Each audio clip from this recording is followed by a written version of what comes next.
Happy Friday, everyone. We're back at it. It's Friday night here. I figured I'd come out for a couple hours before I call it quits for the day and work on something. So I'm working on the felt seals on the pinion drives here. Because I think I mentioned a couple weeks ago I had gotten in the felt material from McMaster-Carr. It's quarter by quarter felt, and it comes in like a 10-foot long chunk. So I figured, okay, well, it'll work. And I told my friend Roger about that. He's restoring a 612 as well currently. So he ordered some up, and he was quicker about it than me. And he put it in, and he said, he texted me the other day. He says, "Oh, that quarter by quarter, it's too big. It doesn't work. You can't put, well, you can put it in there, but when you go to put the axle in, you couldn't put the pin in the collar anymore. It was too tight. Basically, the felt was too thick. It was holding it out too far." I said, "Oh, really?" So today was the first opportunity I had to come out here and check it out myself. Not that I didn't believe him, but just to see if my tractor was the same as his. And sure enough, it was. I took a piece of the quarter by quarter just as it come. I don't know if I'll be able to do this one-handed or not. Anyway, quarter by quarter, and I stuck it in there, and I go to put it in. Yep, same thing. It was too tight. So, okay. Took it back out, and I took a utility knife, and I carefully cut down. This was my first attempt, and I took off, that much. So, it was, whatever, 3/16 wide instead, thick instead. Left it the same width. Left it the same width this way, but this way I cut it down in and out. I put that piece in there to try it. Well, that was actually a little bit too loose. You could still rattle it around. And I wanted it so it would be riding on the felt, but not so tight that it was, you couldn't compress it in there. So I tried it again, and I took off just a little tiny bit. I mean, we're talking not much here at all. And that's all it took. And this is for I did it twice. That was for the other side. So just a little bit was all it took to get it where this side is done and together with the pin in, where it's there's no play, but you can still get it to bottom out. It's not binding on that felt, which I think is right. You just that nice, just riding on it fit. So I'm happy with that. I'm gonna pause this for a second and put this side back together. There, this side's back together now, and it's the same thing. You can, just a little compression there, and with just a little bit of a tap, you can actually bottom it out. So I'm happy with that. To me, that's a good fit. So now that I know I got that taken care of, well, before this is all done, I'll take and oil up that felt really well too when we're all done with the paint and everything, to make sure that that's lubricated before actually the tractor ever gets ran, because it's going to sit for quite a while, I'm sure, and it'll take a while, even once the tractor is running and started, for that lube to work its way all the way down and all the way out to that pinion drive. So I'll oil up that felt really well when we get to that point. I'm not sure what I'm going to tackle here next. I might clean up some more of these transmission parts. I probably should get this assembly done and taken care of. I gotta fit a couple of new half moon keys because there's some wear in them. Come on, focus. There's some wear in those keys, so there was a little bit of play in the parts. So I want to make sure I get that all tightened up. I'll probably take that and get that all done, and then I can actually put that back in the transmission. I might put that packing material in that plate, so that's taken care of. I might clean up these covers and the transmission cover. Well, they're mostly cleaned up. Finished cleaning them up, and so I can set them on there just to keep dust and dirt out, if nothing else. I've been putting a rag over everything to try to keep everything clean. And then I don't know what I'll work on after that. If I'll work on belt pulley stuff, I'll have to think about that. I'm not sure what I'm going to tackle. I do have to measure up and order some lock washers and O-rings for all of these, not all of these, some of these bolts, the ones that were broken. Should have done that this week, but I kind of dropped the ball on that. So I'll have to get them ordered, so they're coming. Yeah, that's kind of the rundown for the weekend. We'll get something done, and I'll keep you posted. Hi, everybody. So I was out, got some stuff this morning. Got some more white grease and some flux brushes to smear on the gears to check the mesh pattern, contact pattern. Picked up some new, these are the old worn keys for each end of this. So I picked up a couple of 5/32 by 7/8 and a couple of 3/16 by 7/8. Reason being, these are 5/32 ones, but there's some wear. So this is the new one in here, and just started it on by hand, and I think that'll take up the slop on that one. But the problem is, the new one, in this one, there's still enough play in this keyway that even with the new key, let's see if I can do this with one hand.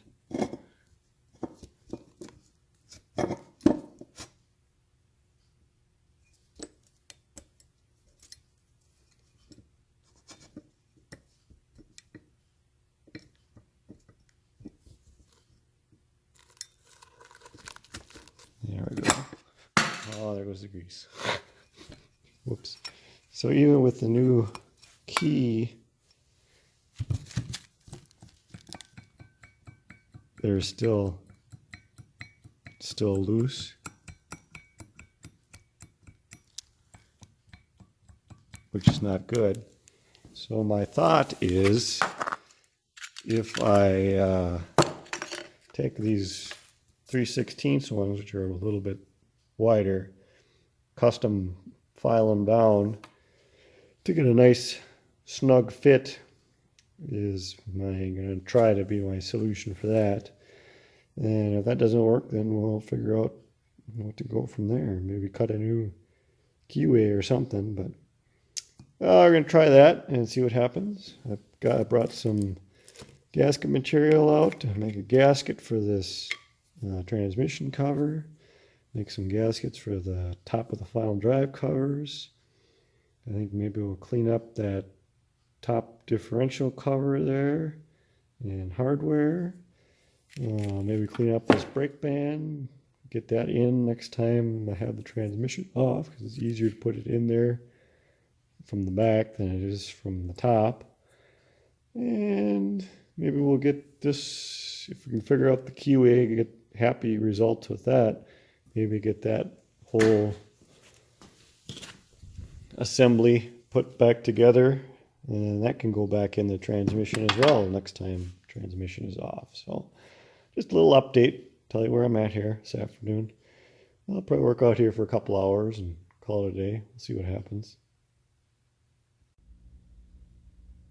There, got this assembly all put back together. So I ended up using the thicker moon keys, half moon keys, and custom filing them down to make them just a real nice, snug, tight fit in there. And then to the point where I actually very lightly pressed the key into the shaft, and then very lightly had to press the parts onto the key, so everything is nice and there's no slop anymore in the parts. So really happy with that. I'm glad that that is all it took to get that problem fixed. While everything was apart, I dressed up this idler gear, took all the burrs off of that. There is, obviously, we talked about this before, some wear on the gear teeth, but for what it is and for a 100-year-old machine, I'm going to call it okay. I just dressed everything up, took all the burrs off, all the sharp edges off. It'll be good for another 100 years now, I think. So yeah, I put it all together for good now. Assembly lube in there, so it spins just, can't do it with one hand.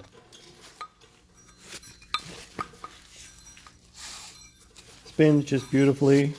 The shaft, there's no real play in the shaft.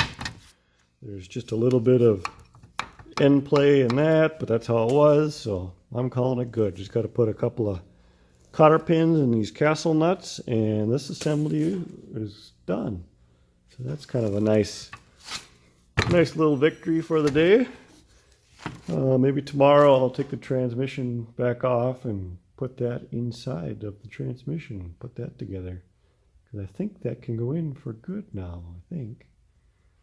And then, I don't know what else I'll work on tomorrow. Maybe go back to working on those covers that I said I might work on earlier. I don't know. We'll see. See what the day brings. I think we'll call it a day here for the night. Call it a day for the night? Yeah, I guess that makes sense. Call it a day. See you guys tomorrow. I don't know exactly what I'm going to do here or what I'm doing, but I'm going to try to replicate what I've seen people do online. So I just got some white grease and I brushed some on the gears here. So I'm going to rotate it around here now and see what the pattern looks like with the mesh between the two gears there. Yeah, so I ran it around a few times. I'm not gonna lie to you, I'm not really sure what I'm looking at, but we kind of made a contact pattern like you would expect, I guess. I don't know, tell me what you think, but it seems like it's maybe on this side of the tooth, it's maybe riding a little bit more towards the inside. On this side seems pretty centered. I don't know. I think I'm gonna call it good. It's been like this for 100 years, and I don't know, it's not a whole lot I can really do about it to adjust it anyways, so I guess it'll be okay. I don't know. Tell me what you think. So I got the transmission taken back off. I got all the grease cleaned up off all the gears, and I cleaned up this brake band because I figured it'd be smart to put this in here now. It's a whole lot easier to put it up in here at this point than it is once the transmission is on. So that goes up through that hole like that. And then there's a nut, it's not this nut, but there's a nut that goes on there. And then this end goes on the end of a shaft that goes out the front there. So this is your adjustment to adjust how tight you want that band. I don't know if I've talked about this yet. So the whole purpose of this brake band is when you pull back on your hand clutch lever, you pull it back all the way to the rearmost position. First it disengages your clutch, and then all the way back it applies this brake band. There is no lock. You just have to hold in that position if you want to hold the tractor in the stopped position.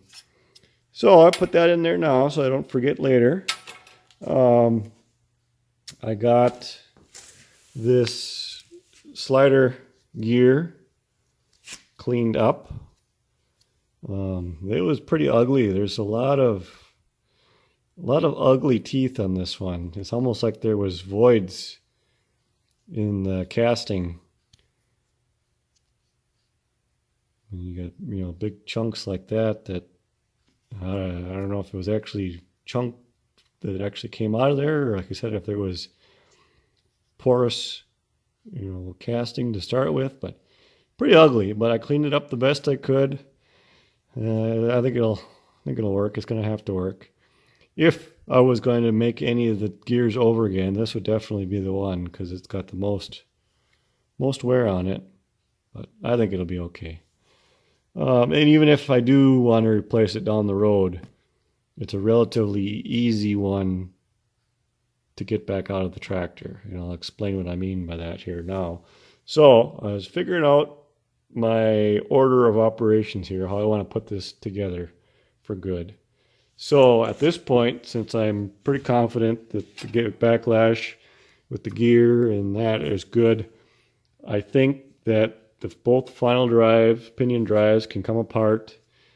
One final good cleaning, and then all this can get put together for good now. Silicone it up, silicone all the threads up on the bolts, put the lock washers in, everything for good. I don't see any reason why that should have to come apart anymore. And then the transmission I put dry fit this idler gear back in the transmission here too. There's 2 bolts, just tight for now. And then there's this jack bolt and lock nut to keep, basically just to locate this bearing in the housing to keep it from wanting to walk up at all. I mean, it really isn't going to go anywhere because this pinion gear can only go so far into the differential anyway. But it's just, I suppose, just to keep it from potentially wanting to move, to float back and forth. So that'll lock that in place. That's not in for final yet. I just got it dry fitted.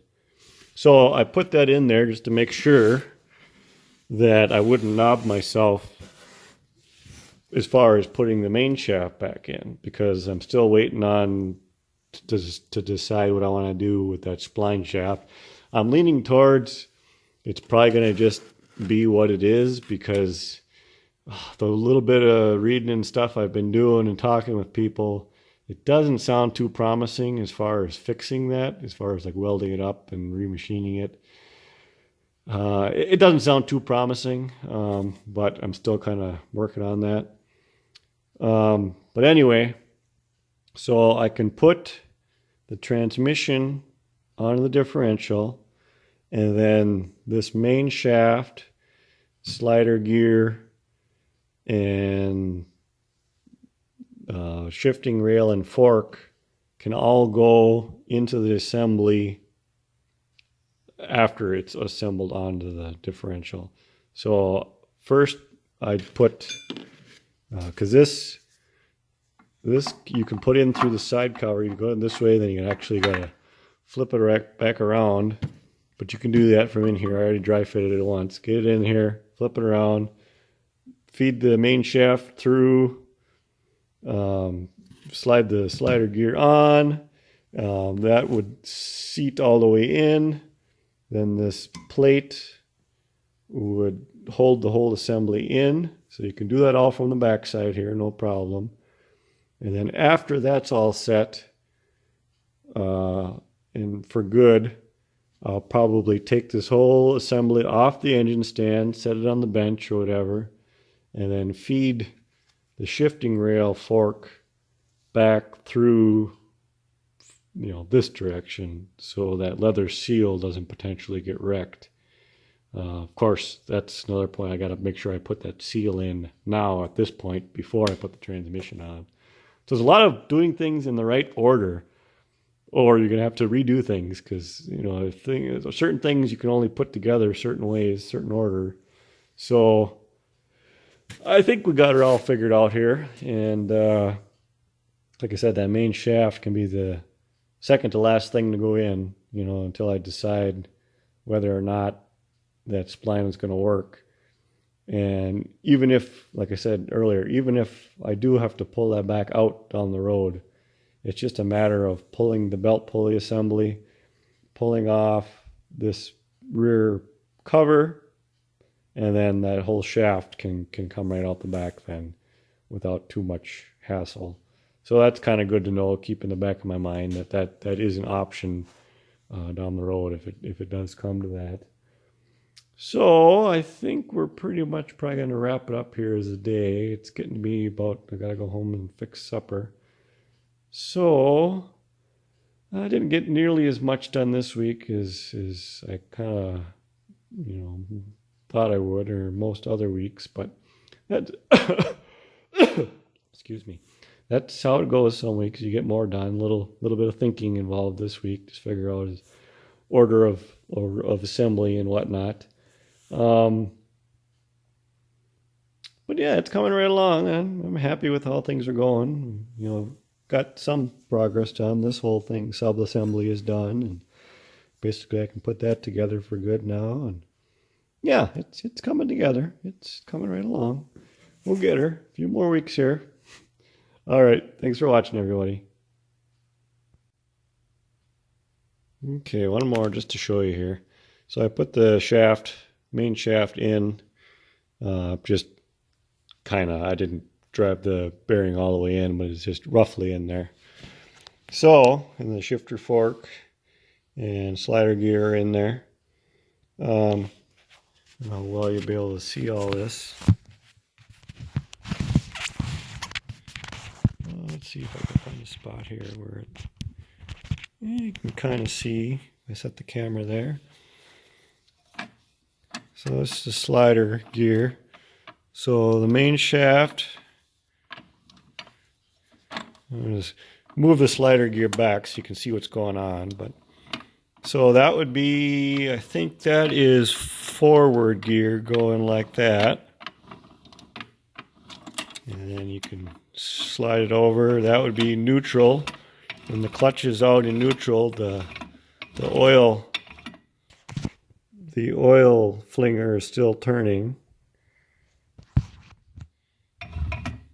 And then if you go all the way like that, then that would be, I believe that one is reverse. I might have those backwards, you know, if I'm thinking about which direction everything is going the right way.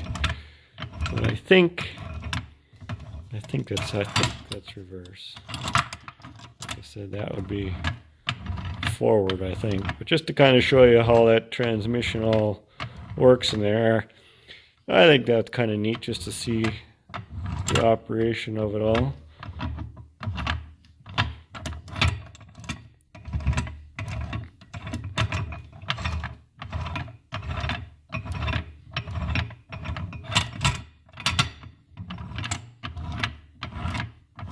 Everything appears to work nicely together.